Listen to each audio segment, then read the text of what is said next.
We now have our wonderful president, and I don't think I have to say any further words. Rosemarie D'Alessandro.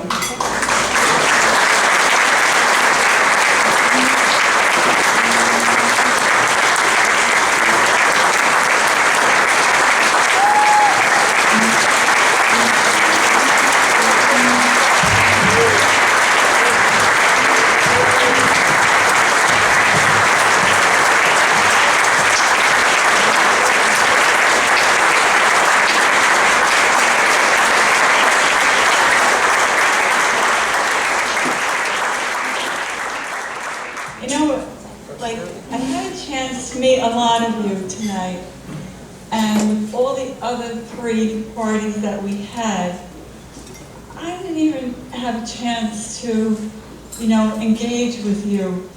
So tonight was very personal to me, and that's why I was waving to you guys, because I know I hadn't really, gotten, to give you a hug.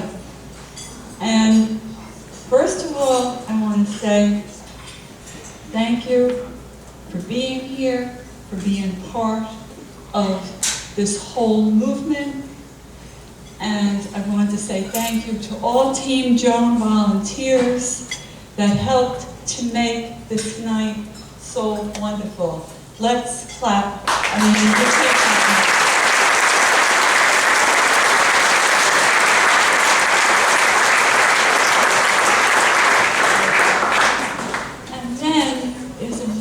Special thank you I want to give. And there were little girls with their little Girl Scouts here, and this is the first time that we have had the presence of these children that are these little Girl Scouts, and they came to support and to remember Joan, and I have a beautiful story to tell you. Stand up, girls. Stand up. Stand up.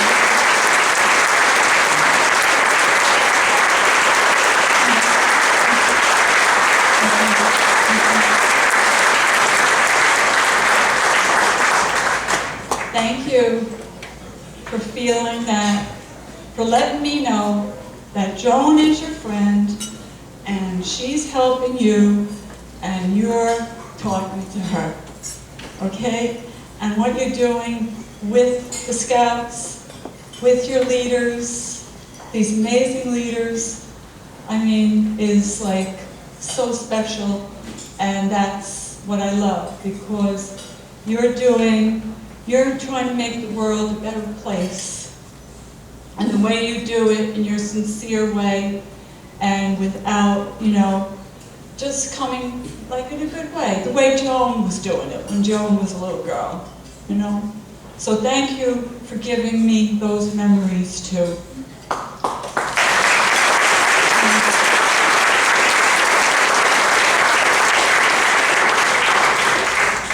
Now, what I do, I want to go, why are we here? Why has the whole movement started?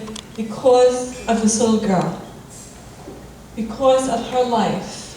She lived for 7.5 years, and guess what? She is helping to change the world, to make it a place of hope, and trying to be good people, because when you think of Joan, read her bio in the book that we have, and you will get to know more about her. She's the girl that has inspired me to do what I do, and to continue to do what I do. And she didn't ask me to do it. I just knew that Joan would have done the same thing for someone else if something had happened to them. That's the type she was. So I knew I was going to do it for her. And then what we're all doing, it starts with us. But all of you here, all the people before this in the movement are part of this support system to make the world better in small parts. You don't have to be doing what I'm doing. The way can do it is like, say, you're having a day and you're in a bad mood, you know, and you just feel, nobody cares. Well, you know what you do? You start with yourself. You care for yourself, even if you don't think is caring. And that's what you start with. When you start to care for yourself, you're going to start saying, oh, look at that person. Maybe that person needs some care, so I'm going to give them some care. And then you know what happens? You know what happens? Then you say, wow, look at this. I'm not alone. I just met that friend, and I met this friend, and I met that person. And then you get out of that mood. So it's just giving you little thoughts that I'm just thinking. I'm getting a little off, but that's okay. I'm just talking about now what Joan inspires me to do. I'm talking about how everything started. It started with her. So we had the movement, as you know, in 1993, 4 laws, keeping the perpetrator in prison 3 times, and then we formed the foundation. And with the foundation, that was formed in 98, and what we do is we help the kids at the Father English Center. And now we're partnering with Tales of Hope, and we're helping kids there. And all these children are not privileged children at all. And if they see that they can go to a fun excursion, like this year, like Father English Center kids went to Washington, D.C., for instance, and they went to Smithsonian. I mean, could you imagine?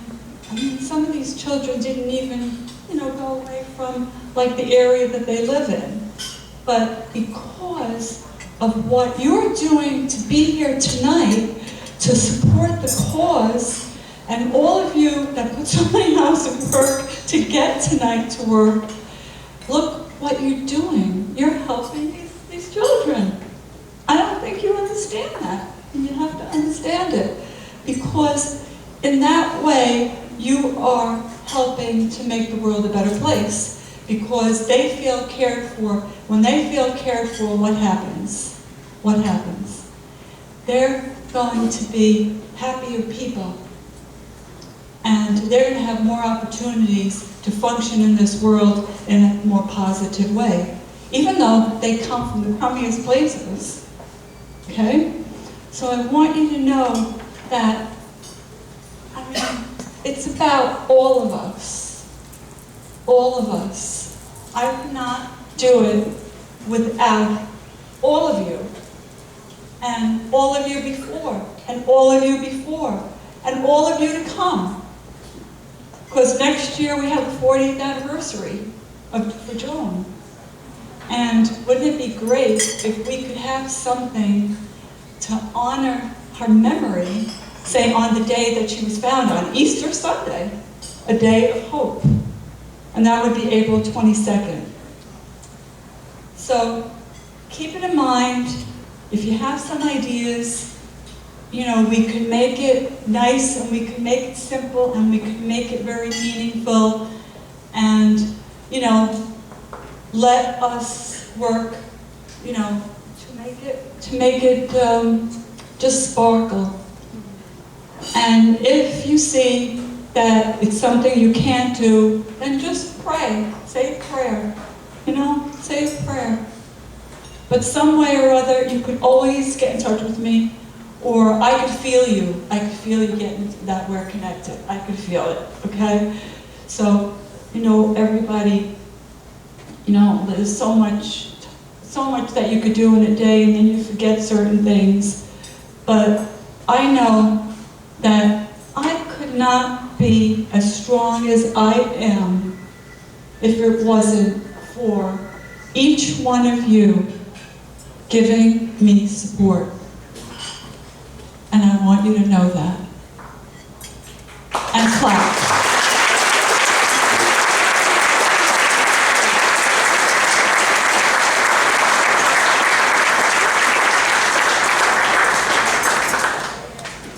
And never stop feeling it.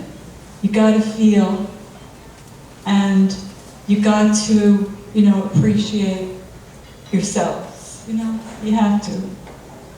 And tell yourself, I did a good job with that. I don't mean conceited. You don't always have to wait for somebody else to tell you. Say, I did a good job with that. That makes me feel good. Because I want you to feel good. Now, the other part is I want to tell you, what we did.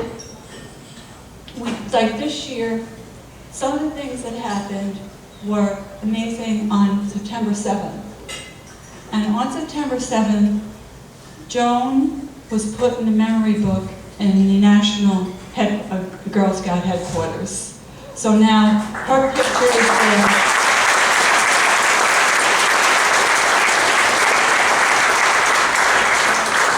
So Joan's picture is there with the bio that just has to be tweaked a little. And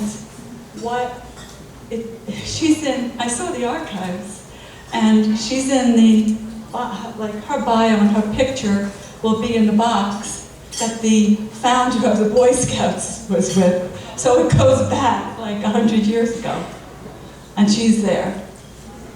So I'm so thankful, finally Joan is in the memory book. Now, also on September 7th, there was a Hillsdale Unit Service Manager, Linda Foster, and many other Girl Scout leaders got together, and the children there was a day of remembrance on her birthday, and the children all had little white butterflies. They wore little white butterflies. And you're wondering, why little white butterflies? What does the white butterfly mean? So for those of you who don't know what it means, is that, you see, I've had something since my 20s, something like MS, but it's not really MS, it's MG. Most people don't know what that is. But what it does, it gives you really weird, abnormal tiredness, okay? And it can affect your eyes. And it can affect your arms, and it can affect your legs. So, with this, I just, had all these, different things, and I couldn't go for 8 years to the site where Joan was found on Easter Sunday. So I got there in 2006. I was getting better. And when I went behind this huge boulder, the boulder was like the size of a quarter of the floor there. I'm coming up the mountain because where her body was put was up the mountain, Harriman State Park, Bear Mountain. I'm coming up the mountain, and I'm the first one to come up the mountain. And lo and behold, on April 22nd, on a cold April day, I saw this white butterfly. And I thought it was a moth. I didn't know those white butterflies. I always used to think they were moths. But it was a white butterfly. I found out, they call it cabbage white. And here it was, this butterfly was there, and then I knew that Joan, that was Joan's spirit, and she was saying, oh, I'm so glad you're feeling better, because now you came to see me, and now you can go and tell other people about the mission that has to keep on going. So, white butterfly, everybody. That's why white butterflies, you see white butterflies.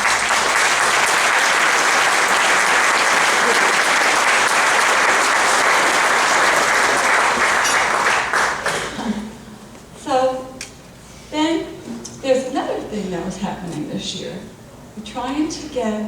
We have a bill, and it's called S-1950, and what it is to get Joan's Law to under 18. Right now, it's 14 and under. So the victim, under 18. So that will consider like high school kids and all the teenagers up to just the day before 18th birthday. So now, in order to get that through, we have to, there's a hearing, and it has to get into the judiciary, the hearing, and the head of judiciary, Scutari, is the person, has to put it on, to be heard before it goes into judiciary for them to vote on. So, how you can help, if it's something that you would like to do, and you really want to make a difference, you can get a petition sheet, we have them outside, and you can get signatures. And then just send them to me, and then I'll get them sent to Scutari. So right now we have 1,000, but imagine if we had 2,000. Imagine if we had 5,000. Because he's going to take time. It's going to take time, not him, but the whole system, to get this bill into, to be heard. Okay? So we need to have it. And now that the next work I will do, where I will be more, persevering with it and put more energy, will be getting this through. So see what you can do. Okay? See what you can do.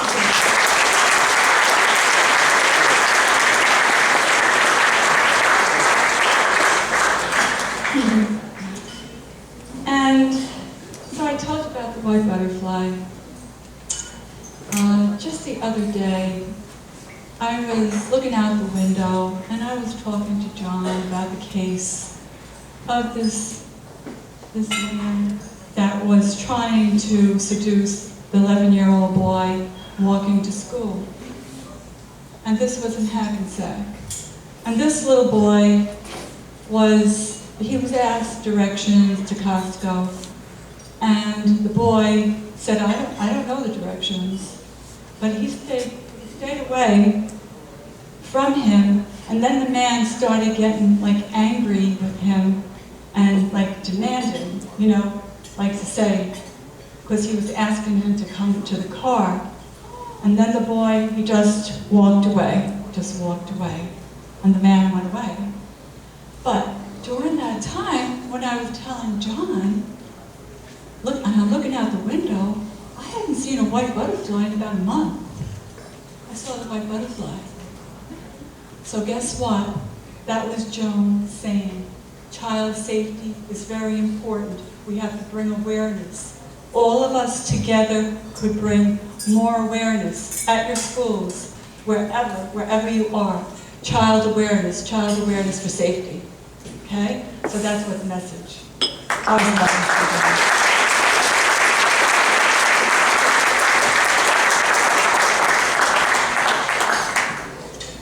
And I'm going to close up with something about the white butterfly. And there's this little girl. She would come home and tell her mom and said, Mom, Joan said hello to me during lunchtime again. And she said hello to me and to my friends. And the mother, trying to do 5 things at once. And at that point, this was in the car. And she said, not kind of listening, but half listening. And then she's getting out of the car. Who Joan? Who Joan?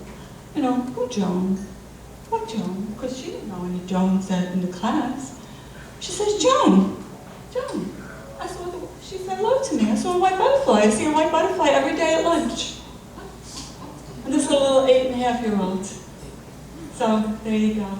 And she's here tonight. She's here tonight.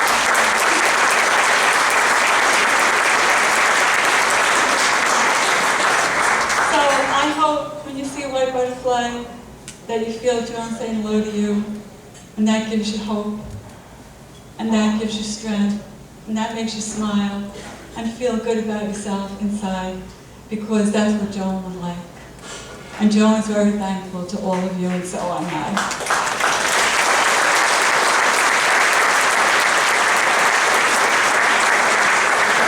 So, in Joan's words, she used to write and she would say, God bless everybody. And I leave you with her words, God bless everybody.